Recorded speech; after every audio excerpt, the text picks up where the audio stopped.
Le Ramada Encore Genève ainsi que son bar et restaurant The Hub vous accueillent du lundi au vendredi autour de plats et cocktails savoureux. Bonjour et bienvenue à l'invité de Thierry Dim. Nous avons le plaisir d'accueillir ce matin M. Patrick Etienne Dimier. Bonjour M. Dimier. Bonjour M. Dim. La métropole lémanique est le deuxième pôle économique de Suisse et cette métropole a connu un grand essor ces dernières années. Seulement on s'est rendu compte que l'infrastructure n'a pas suivi. Est-ce que les politiciens n'ont pas dû anticiper cette situation ? Il n'y a surtout pas de volonté politique. La politique dans cette affaire s'est toujours trouvée à la remorque des événements et elle a toujours essayé de s'adapter. Et il n'y a pas eu une volonté politique dès le départ d'assurer à cet arc lémanique la puissance qui est aujourd'hui la sienne. Résultat des courses, les infrastructures n'ont évidemment pas suivi. Alors, le vrai problème qui se pose également en termes d'infrastructures, c'est beaucoup plus en termes de financement. Comment est-ce qu'on peut financer ces infrastructures ? Alors, de manière assez simple, il faut remettre la BNS dans son rôle central, c'est-à-dire d'être une banque qui finance à l'intérieur des infrastructures, enfin des grands investissements, et c'est assez simple, comme je vais vous le démontrer si vous en êtes d'accord. J'aimerais, au titre de ma démonstration, commencer par l'exemple d'une famille. Cette famille a besoin d'un crédit d'une valeur d'1 million, elle veut acheter une maison. Que fait-elle ? Elle va auprès de sa banque, la banque lui met un contrat de crédit, elle met dans ses actifs le contrat de crédit, la famille touche 1 million et procède à son achat. Il y a eu donc ici, dans le passif de la banque, plus 1 million. C'est la même chose au plan national avec la BNS. La BNS a récemment acheté pour 2,5 milliards d'actions de gaz de schiste au Canada. Elle a acheté ces 2,5 milliards auprès d'une banque.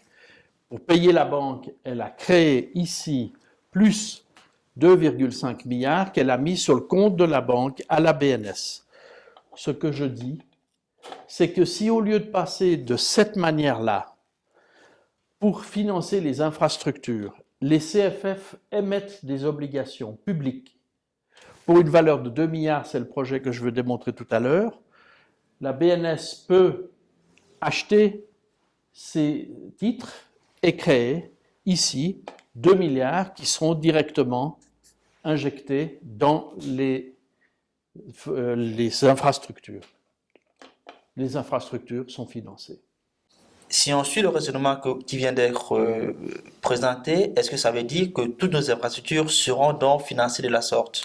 Ah, bien sûr que non. Ce genre de montage n'a de sens que pour les infrastructures structurantes, c'est-à-dire très lourdes, extrêmement chères à mettre en place et qui s'amortissent sur des temps beaucoup plus longs que d'autres types d'infrastructures qui ont des vies plus courtes.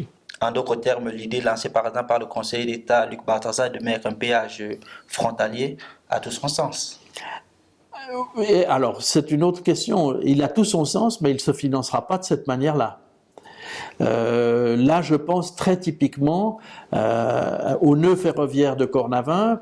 Des chiffres circulent actuellement, c'est pour ça que j'utilisais le chiffre de 2 milliards, parce qu'on sait que pour certains, disons la version la plus lourde, c'est une infrastructure qui coûtera 2 milliards.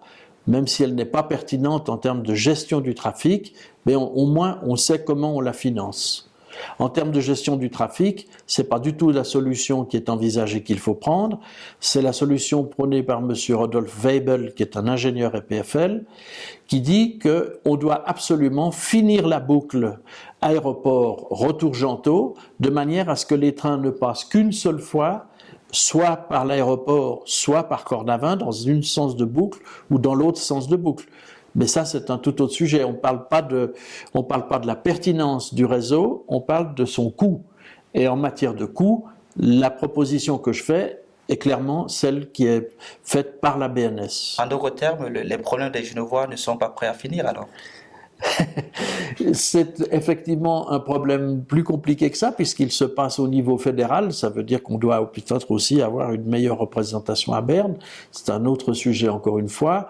Mais ce qui est sûr, c'est qu'il faut qu'il y ait une volonté politique. Pour revenir à votre question de départ, tant et aussi longtemps qu'on ne développera pas une vraie pensée politique et une volonté politique, on ne résoudra pas les problèmes. Merci, M. Dimier. Merci à vous. Quant à vous, nous vous donnons rendez-vous très prochainement avec un nouvel invité. Au revoir.